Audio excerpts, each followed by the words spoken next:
Hello everybody and welcome back to Let's Play Mario Golf Toadstool Tour. Once again, if you couldn't tell already, this is a post-commentary because I was led to believe that just like the birdie challenge, that this challenge would be equally as hard, if not harder. It was harder than the birdie challenge, but not by a whole lot.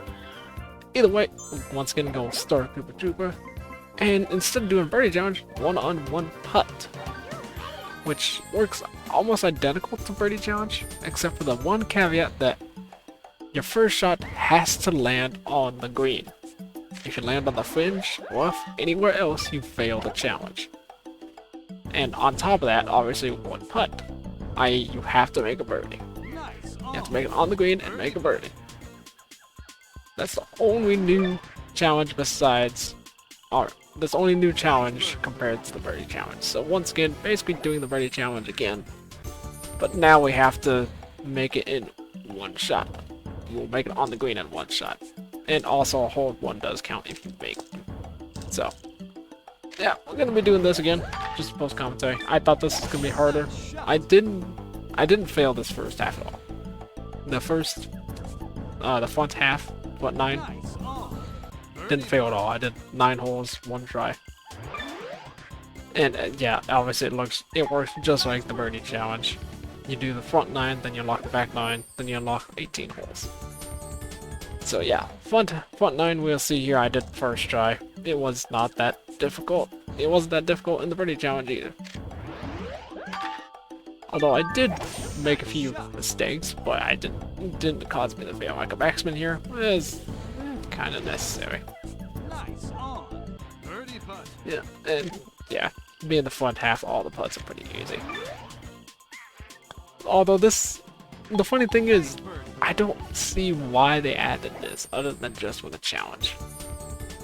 Because, I'm gonna go ahead and spoil it now, the only thing you unlock from doing all 18 holes on the one-on-one putt challenge is the tournament grades for Congo Canopy.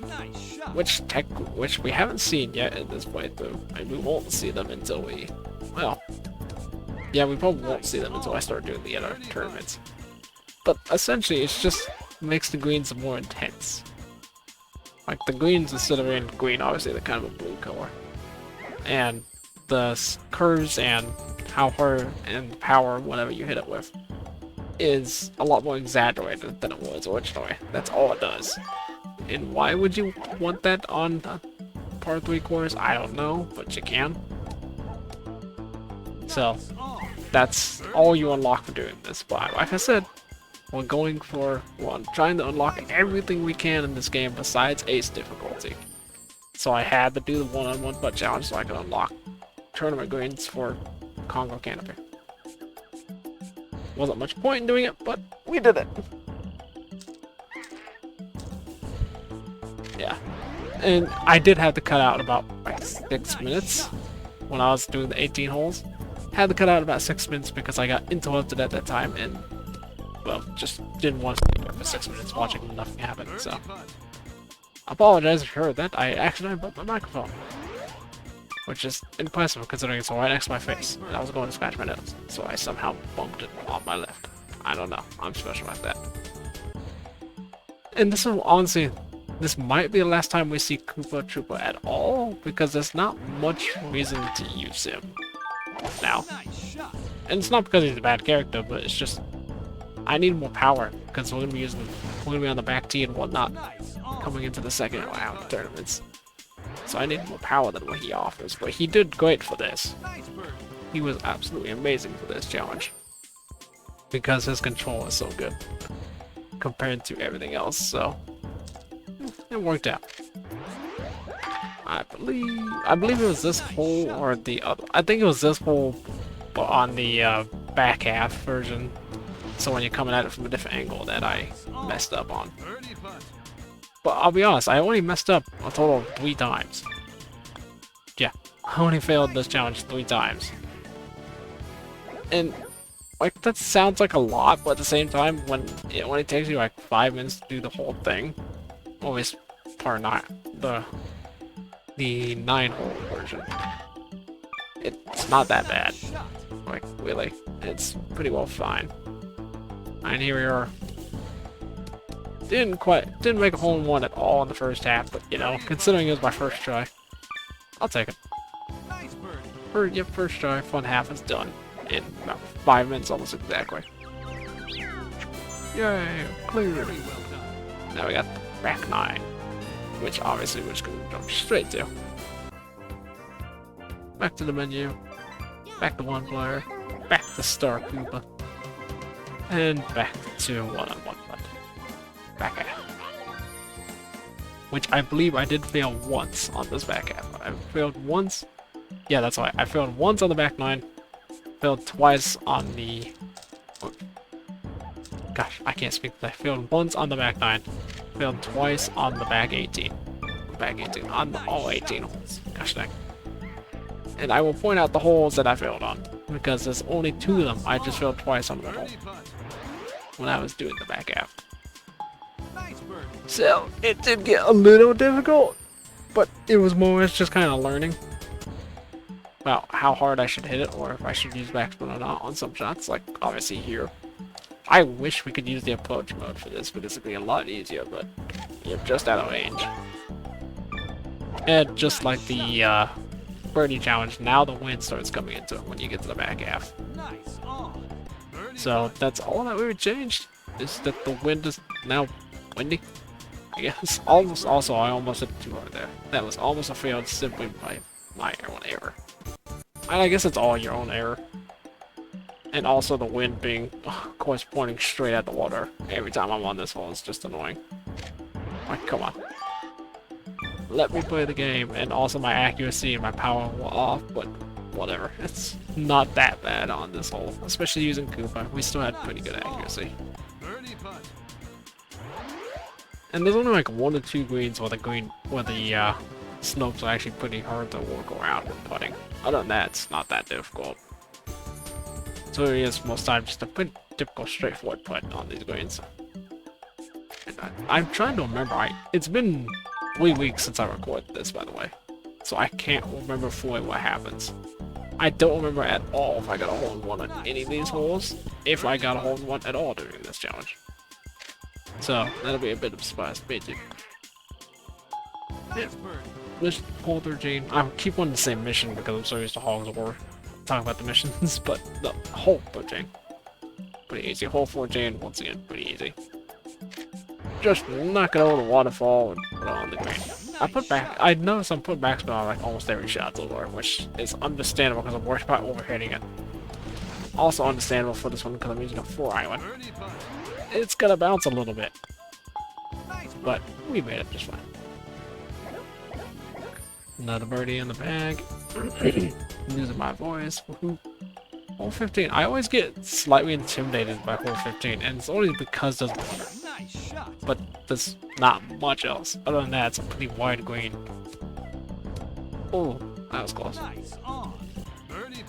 And once again, pretty flat green as well. Not much curvature to it, but we will overhit that. I keep saying I overhit it, but it's like, no, this game doesn't spell it. One day, I will get it down, and by the time I do, we'll be basically done with this series. Which will be funny on heck. And another backspin, because I'm using a 5-iron. Yeah, not a bad idea. Actually, yeah, probably just aim it better, put it better than oh well. Put it in there for another birdie. 2 more holes left in the back 9, and then we'll be on to the full 18, which is gonna be this is the hole. This hole right here on the back 9 was the only hole I failed on, and it's simply because I overhit it. Because well, it's going so far downhill. I didn't realize I was gonna go too far, and it only just went too far. I mean, I landed on the fringe, which obviously a one-on-one putt doesn't count. You fail. And I forgot to point out the other hole, but we'll get back to it when we get to the 18. But yep, this should be the back 9 finished, and no hole-in-ones at all here. So I don't remember if I get a hole-in-one at all during this video. But there we go. That unlocks all 18 in less than 10 minutes. Wow. Yeah, like I said, I was expecting this to be way more challenging. In total, I believe it took me about 45-50 minutes to complete it. And yeah, starting from fail like we did from the birdie challenge. Start the game over, here we go. And you'll notice I take a lot more time with some of my shots in this. And by a lot more time, I mean like 20 seconds. Maybe. I don't know why I put a topspin on it. Oh yeah, because the first 2 times I tried this, I kept getting stuck at the bottom of this hill, which is still on the green, but it's a harder putt. So I don't know why I went with the topspin. I should have just did it slightly harder, but whatever. It worked out. Hole 2, I never failed this one, just like hole 1. It's just, again, it's not as hard as you think. It's not as hard as you think it would be, or as it's made out to be, always from what I've heard. But it's really just like, play the game, take your careful, easy shots. Especially since it's part 3 courses, none of them are actually particularly that difficult. It's just about staying consistent, which is again why we chose Cooper for this. Because he is the most accurate hitter in the game. Hooray! Hiccups. Why? Why do I get hiccups every time? Oh, sorry about that. Yeah. Should have gave that a backspin. Almost went off the back edge, but thankfully, we kept on.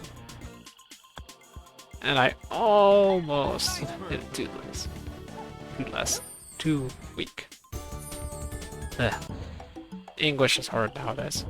And once again, the wind being kind of annoying, but considering it's this whole end my control is screwing me over. Which we haven't seen much of in this episode, but I assure you, it was doing it. And I hit it a little short, but it's 14 yards downhill, so I figured that didn't matter. And also, this green is wider than you'd expect it to be, considering it's inside a tree. Although, I don't remember if I mentioned this in the last episode, I'm very confident I did, but I still stand by that this is like one of the cool looking courses. It's just a shame that's a part 3 course and you don't have much reason to play it. Because I mean, how often do you actually go out of your way to play a part 3 course? Not often. In video games, unless you're going for a small challenge or something like this. But I find myself, even though I enjoy these part 3 courses, I don't find myself playing that much in any of the games that have them. Which is surprisingly little. Now that I think about it, I can't think of many golf games I've played that have a part 3 course. Like a dedicated part 3 course, because I believe Hutch's World Invitational has a quote-unquote part 3 course, but it just takes part 3s from all the courses and games. All the other courses, instead of having a dedicated part 3 course. Yeah, that backspin was a bit of a mistake, but again, big, orange, green, doesn't matter much. And a very flat putt. So, it's still not that bad. All these holes are just so simple. Again, makes sense for a part 3 course, but also the fact that it's in the trees, it's just what makes it so cool. Yeah, this is one of the points where I was getting distracted, which I think I forgot to cut out. Hopefully it doesn't take too long to get back to the action. Okay, no. I don't know why I recorded this on the day I did, but I recorded it when my brother and sister, the day they were supposed to show up because they came down for vacation for a week. So they were supposed to show up while I was recording this. And I kept looking out my window, looking to see if they were here yet, and whatnot. So I was getting distracted like this whole time. So it's kind of lucky it didn't take me as long as it did. And this was the hole. This hole right here is the one that I failed twice, because the first time I overhit it. The second time I underhit it. Third time I decided, screw it, I'm putting the super backspin on and just hitting full power. And it works. Yay. Don't doubt the super backspin, like I did for so long. It actually helps out a decent amount on these holes. Well, specifically this hole. Yeah, that was the hole I failed twice on. I hit it too hard the first time, hit it too little the second time. Third time I hit it just too hard with the super backspin. Just hold the ball and you're stopping. And it worked. Alright, and now hole 9, which again, it's not that difficult. And so far, no hole-in-ones at all. I don't think I got a single hole-in-one in this one. Which is kind of surprising considering in the birdie challenge I got like 3. And I was just doing, I did these back to back, by the way. I did bird challenge than one-on-one putt. So in total, I played this course for like almost 2 hours straight, which it still isn't that long. And here's another long break because, of course, I should have done this on a different day, but I didn't have much of a choice. And yeah, hole 10. I'm just gonna keep saying, I'm just gonna be repeating myself so much. Like, it's not that hard of a challenge. Look, I got a hole in one, and I didn't even land on the green to start. If you didn't see that, I bounced on the fairway, landed on the green, and then top spin into the hole. So I did get a hole in one. Haha. So somehow I managed to get a hole in one. I've gotten like 4 hole-in-ones just from this one. Just from these 2 challenges on this par 3 course. Oh, this is the par 3 course it's happening though. Although I would love to get a hole-in-one on the other holes. Almost got another one there. Although I guess a double eagle would be better. But at first I think I should just get an eagle to start with, right? And once again, just a long break there. That's where the actual long break took. That was the actual like 5-6 minute break. That's why if you saw the cuts, if you saw a cut there and you saw the music change, that's why. Because that was a 6-minute break there was. Can't remember exactly what I was doing, but I got distracted for a while. And now I'm just kind of nervous because I was gone for like 7-8 minutes. It's like, okay, did I lose my rhythm?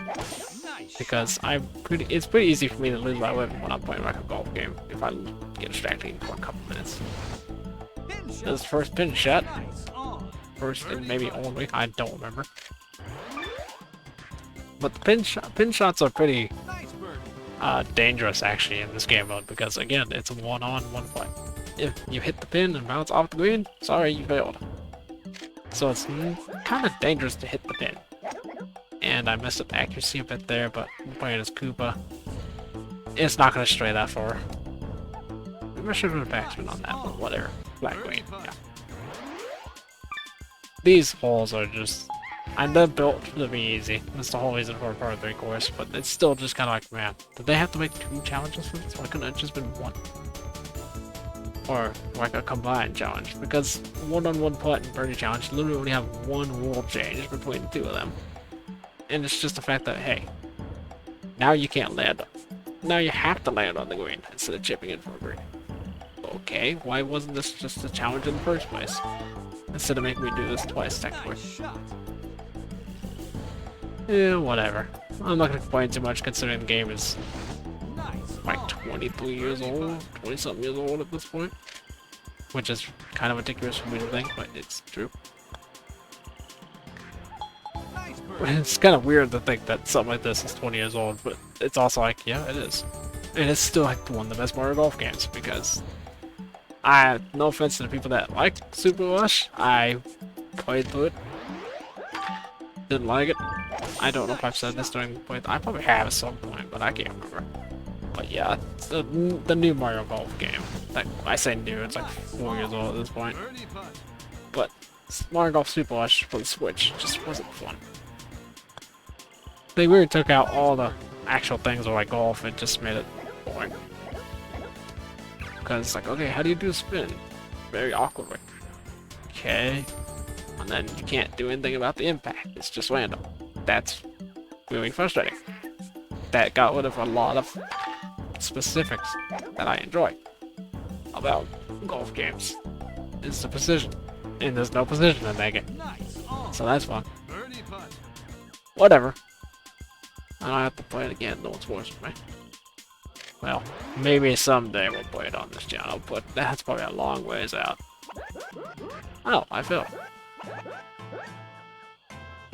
I got the wrong cut. Good. Oh, I showed the fail there. That's what I did. I forgot I did that. I showed the fail. That's what... Okay, so I failed 4 times.